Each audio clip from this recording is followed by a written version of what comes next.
Room make over part 9. నేను part 8 లో చెప్పిన ఇదేంటో గెస్ చేయండి అని. చాలా మంది కరెక్టే గెస్ చేసిరు. అదేంటో నేను చెప్పాను, లాస్ట్ వరకు చూడండి మీకే అర్థమవుతుంది. మీకు దీంట్లో అవుట్పుట్ ప్రాపర్ గా రావాలంటే కాటనే వాడాలి. కాకపోతే కాటన్ లో మాత్రం సింథటిక్ కాటనే వాడండి. ఇది మీకు హాఫ్ కేజీ వచ్చేసి 200 లో దొరికేస్తాయి. దీని లింక్స్ కూడా నేను అప్డేట్ చేస్తా తర్వాత. నేను ఈ వర్క్ స్టార్ట్ చేయకముందు గమ్మేసేసి అతక పెడితే ఒక 5-10 నిమిషాల్లో అయిపోతుందేమో అనుకున్నా. కాకపోతే చాలా కష్టం. అసలు మనం అంత ఈజీగా గమ్ పెట్టి అతక పెట్టలేం, ఎందుకంటే అది ఆగదనమాట. వాటి గురించి మస్తు జుగాడ్లు చేసిన. వెనక డబుల్ ప్లాస్టర్ పెట్టి ఆ గమ్ము పైకి వెళ్ళి దానికి అతక పెడితే అప్పుడు అతకలేదు. లాస్ట్ లో ఒకటి చిన్న చిట్కా వాడిన. ఏదైతే నేను స్ట్రిప్ లైట్ వాడుతున్నాను దానికి జిగ్జాగ్ గా డబుల్ ప్లాస్టర్ అతక పెట్టి దాని నుంచి ఒక దారం తీసుకొని సెట్ చేసిన అనమాట. చూపెడతా మీకు అర్థమయ్యేటట్టు డ్రా చేసి చూపెడతా దాని మీదకి వెళ్ళి. ఇట్లా చేసాం వల్ల నాకు చాలా ఈజీ అయిపోయింది. చాలా ఈజీ అంటే ఈజీగా కవర్ చేసేసిన మొత్తం సర్కిల్ ని. ఫస్ట్ కాటన్ అంతా ప్రాపర్ గా సెట్ చేసి తర్వాత నేను అవుట్ లైన్స్ అన్ని ప్రాపర్ గా సెట్ చేసిన. మీకు ఇట్లా చూస్తే ఆ షేప్ అనేది కొంచెం డిస్టర్బెన్స్ రాంగ్ గా కనిపిస్తుంది. ఫైనల్ అవుట్పుట్ అయితే ఇట్లా వచ్చింది.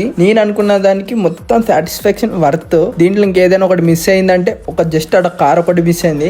అది కూడా వచ్చినాక అది కూడా పెట్టి మళ్ళీ మీకు ఇంకో పాటలు ఇంకా క్లారిటీ పెడతా. కార్ రాకముందే చేసాక రీజన్ ఏంటంటే ఆల్రెడీ మస్తు లాగ్ అయిపోతుంది. నేను ఇంకా దీని మీద ఫోటోషూట్ కూడా చేసిన.